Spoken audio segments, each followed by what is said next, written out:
Hi everybody, John Seaney here, and I'm on my way back to Thorpe, Salvin near Worksop in the north of England. I've been thinking about how funky this phone box is, and now the other ones near us measure up.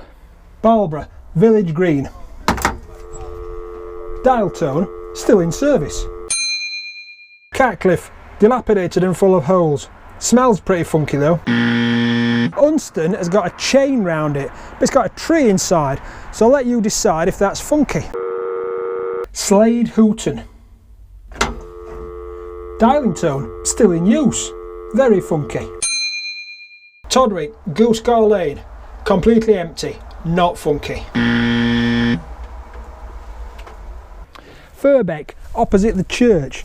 We've got the starting point of a library, we've got the starting point of a seed bank and community information, on the way to being pretty funky. Aston, Yellow Lion Pub, 2 pints to be delivered please. Renishaw Crossroads, Barlborough, not funky, vandalised. No, I'm at Whitwell, state of disrepair but dial tone, semi-funky.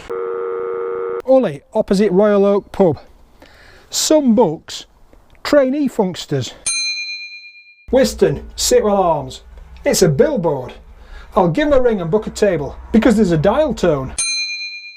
Letwell, eggs for sale, a book depository and a notice board. This is the winner.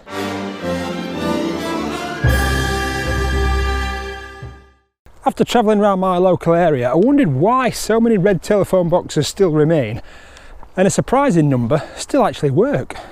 They are landmarks in their own communities and for Britain around the world. Some have seeds, some have books, some just sit on road junctions navigating non-sat-nav people around. But in some form or other, they keep the conversation going. Interested in finding out more funk? Get the funk out with FQY.